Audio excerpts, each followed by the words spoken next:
장마철에는 수시로 폭우가 쏟아지고 홍수가 나면 온갖 것들이 떠내려 갑니다. 옛날에는 소, 돼지 등 가축들이 많이 떠내려 갔습니다. 그래서 우생마사라는 사자성어까지 있습니다.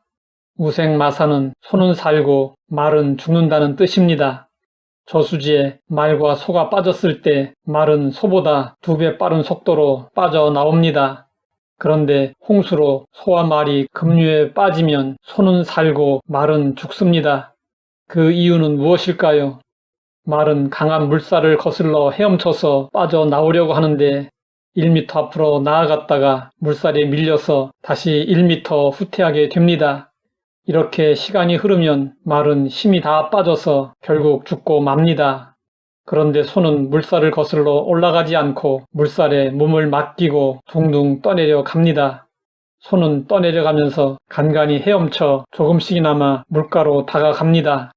그러다 보면 어느새 물가에 이르게 되고 발이 닿으면 엉금엉금 걸어 나와 살게 됩니다. 우생마사의 교훈은 내 힘과 능력으로 하려고 하지 말고 맡기라는 것입니다. 성경에는 우생마사와 연관된 말씀들이 많이 있습니다. 내 길을 여호와께 맡기라. 그를 의지하면 그가 이루시고 내 의를 빛같이 나타내시며 내 공의를 정오의 빛같이 하시리로다. 내 짐을 여호와께 맡기라. 그가 너를 붙드시고 의인의 요동함을 영원히 허락하지 아니하시리로다. 다윗이 이렇게 권고할 수 있었던 이유는 자신이 실제로 하나님께 길과 짐을 맡기고 은혜를 입었기 때문이었습니다.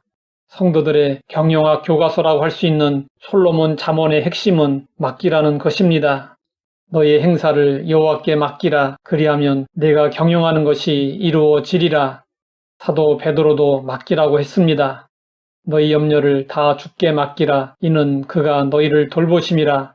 하나님은 우리에게 너희 행사, 내 길, 내 짐, 너희 염려를 맡기라고 요청하고 있습니다.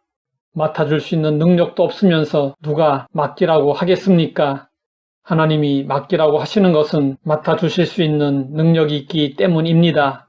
도스토예프스키는 인간은 타락 이후 산다는 것 자체가 수고로운 짐이 되었다고 했습니다. 짐이 없는 사람은 아무도 없습니다. 예수님은 쉼이 필요한 인생들에게 친히 말씀하셨습니다. 수고하고 무거운 짐진 자들아 다 내게로 오라. 내가 너희를 쉬게 하리라.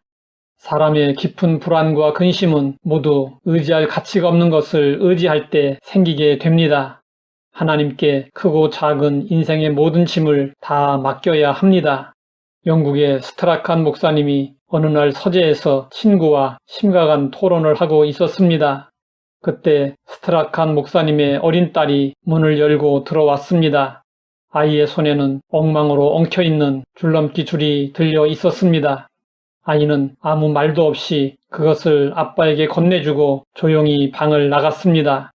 스트라칸 목사님은 친구와 이야기에 몰두하고 있었으나 무심결에 엉킨 줄넘기 줄을 다 풀었습니다. 잠시 후에 아이가 다시 들어와 줄넘기 줄을 넘겨받고 깡충깡충 뛰어나갔습니다. 스트라칸 목사님은 이런 경험을 하고 나서 주님께 맡긴다는 것이 어떤 것인지 깨달았다고 했습니다. 사람들은 나이를 먹을수록 인생이 어렵게 느껴진다고 말합니다. 왜 그럴까요? 이유는 아주 간단합니다. 오랫동안 살면서 쌓은 많은 경험과 지식을 의지하기 때문입니다.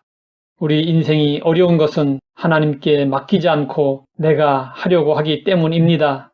맡긴다고 하면서도 막상 문제가 생기면 내 생각과 내 경험이 앞설 때가 많습니다. 한치 앞을 모르는 인생입니다. 이러한 인생을 쉽게 살아가는 방법은 하나님께 맡기는 것입니다.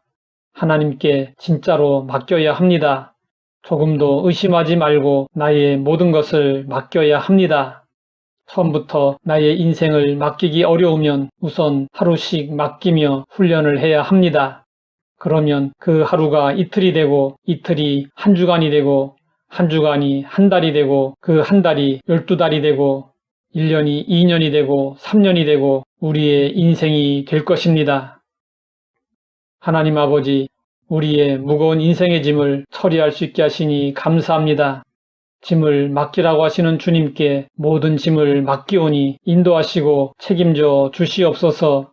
예수님의 이름으로 기도드립니다.